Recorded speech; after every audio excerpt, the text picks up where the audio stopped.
the minister has blamed everybody except himself.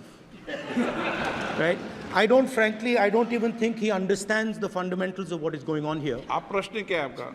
आ रहा हूं sir. Sir ये मैं क्वेश्चन को सेटअप कर रहा हूं। इसलिए प्रश्न पूछते हैं। The issue is that there are millions of students in this country who are extremely concerned at what is going on and who are convinced that the Indian examination system is a fraud. That is what is at stake here.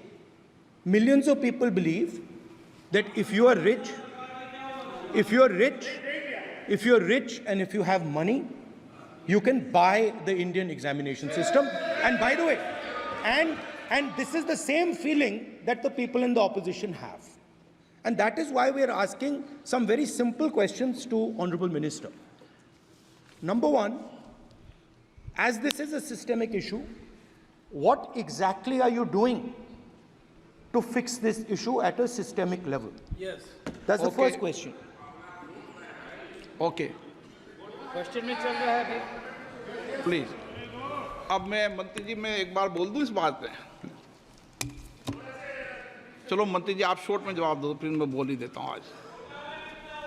आप short में जवाब देना। अध्यक्ष महोदय, मेरे जो शिक्षा है, मेरे जो संस्कार है, मेरे जो सामाजिक जीवन है, मेरे को मेरे राज्य की, मेरे सूबे की जनता की स्वीकृति मिली है। मैं किसी की, मेरे बौद्धिक और मेरे संस्कार की सर्टिफिकेट मेरे को सारी सदन में किसी से नहीं चाहिए। देश की प्रजातंत्र में चुन के मेरे नेता प्रधानमंत्री मोदी जी को प्रधानमंत्री की भूमिका दिया है।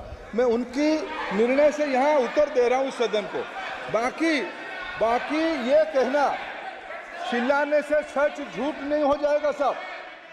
ये जो कहा गया देश की अभी की एग्जामिनेशन सिस्टम रबिश है सर, इससे दुर्भाग्यजनक बयान देश की नेता प्रतिपक्ष का कुछ नहीं हो सकता है सर। मैं कठोर शब्द से उसको निंदा करता हूं।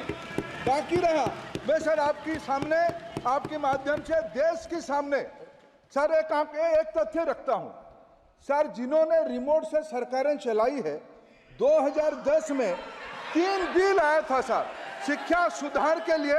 उन्हीं की पार्टी के नेता आदरणीय कपिल सिब्बल साहब 3 बिल लाए थे। उसमें से एक बिल था एजुकेशन, उसमें एक बिल था prohibition of unfair practice bill 2010, जिसकी उद्देश्य एजुकेशन इंस्टीट्यूशन में माल प्रैक्टिस को बंद करना।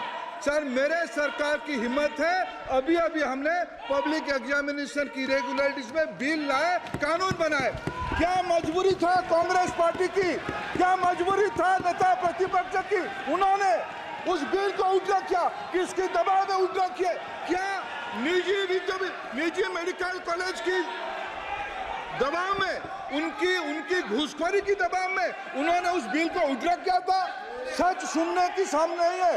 ये मैं किसी की विद्वता पे प्रश्न नहीं उठाता हूं, लेकिन सच 2010 में शिक्षा सुधार की बिल उन्हीं की सरकार ने लाया था, दबाव में उन्होंने उल्टा किया। ये हमको प्रश्न पूछते हैं। There was a special drive phase 1 and a special drive phase 2. Special drive phase 1 was in 17, special drive phase 2 has been implemented in 23. Till July of 24, that is this month, 15th, 6,294 applications for withdrawal have been filed before the various courts. Now, specifically on ease of doing business, a lot of steps have been taken, nearly 11 steps which have been given in the written reply. So, nearly 11 steps have been taken which were mentioned worthy, which are being specifically said in the reply. But most importantly, decriminalization of 63 major offences. एक minute माननीय सदस्य, बैठे बैठे प्रश्नकाल में नहीं बोला जाता है, टिप्पणी नहीं की जाती है, ठीक है ना माननीय मंत्री जी? So 63 offences have been decriminalized, and as a result of which companies today are able to carry on their functions without the worry of compliance. There was a central processing center which has been set up so that specified non-STP e-reforms can also be, e-forms related questions can also be taken up. So the most important part of this is zero fee for incorporation has been brought in for companies with authorized capital of up to 15 lakhs, meaning small companies which have small capitals with which they start their business, there is no fee charged. These are as a matter of ease of doing business, other than simultaneously acting on reducing the pendency in the courts. Therefore, this question which relates to ease of doing business and also reduction of pendency has both sides on which the minister is trying to answer. So the most important question which Sri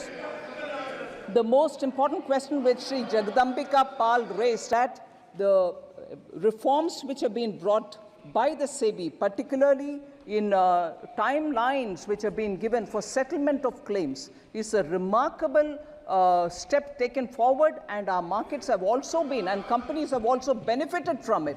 In fact, we are far ahead of the very many other countries where companies law operate. They are still not able to settle claims within even T+6, T+5 or T+4. We have even come to T+1, which is effectively being run today. So SEBI-related reforms also are coming up with ease of doing business and treating both all stakeholders with great comfort. So this question is a very large, this question pertains to a large area of reforms in companies matters, both related to pendency reduction and ease of doing business. So the question that, that was getting answered by our new MOS was actually a larger context on which the written answer is far more comprehensive than what the minister has tried to start answering with. But new ministers will take a bit of while, but for us to listen to them, all of us, I would request all of us to kindly accommodate their attempt to answer. Shri Shashi Tharoor ji. Mr. Speaker, the Honourable Minister has given us a kind of laundry list of initiatives, but she's overlooked a very crucial issue, sir, which is that 67% of the pending litigation cases relating to insolvency have exceeded the 270-day time frame, precisely because there has been no attention paid to the staffing levels of the NCLAT, sir. For example, all the southern states, all 5 southern states and 2 UTs, we have 1 NCLAT in Chennai. And there, sir, according to a media report, the bench has 1 stenographer who doubles up as PA to the technical member, and the registrar sits in Delhi. Sir, this is a preposterous situation. What I would like to ask the Honourable Minister is, what is she doing, what is the ministry doing about giving some attention to the staffing crisis facing the NCLATs, and in particular for the southern states? Would she be willing to consider a separate NCLAT for a state like Kerala, where our cases are pending for so long, sir? Thank you, Mr. Speaker. Manya Mantri ji. Sounds very interesting to say I've given a laundry list, but we have done so many reforms. So we need to list it all. And I appeal to the honourable member to read it so that he can differentiate between a typical laundry list and a list of actions taken for reforming the process. Honourable Member Shashi Tharoor should actually differentiate between a laundry list and the list of reforms undertaken by us. So with that said, sir, and with that said, I quite agree with the Honourable Member. Staffing and filling up the vacancies of NCLT and NCLAT is a challenge which we are trying to meet. We are certainly conducting periodically interviews and also advertising for positions and working with the Supreme Court so that we get the right members to appoint them in the various company law tribunals.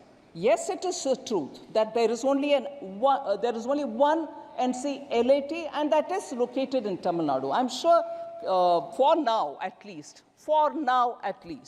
the southern states would find that it is not located in the north and it is in Chennai, and therefore for now at least NCLAT in Chennai would serve the purpose. However, I do appreciate that we need to have greater number of appellate tribunals, but this is not something which I can just do.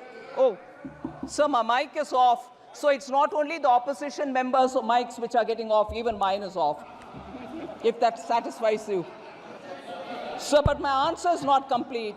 NCLT, both NCLT and NCLAT appointments are being taken up seriously by all of us. We are trying to fill it speedily. Let me assure the member that filling up these positions are happening with greater sense of urgency.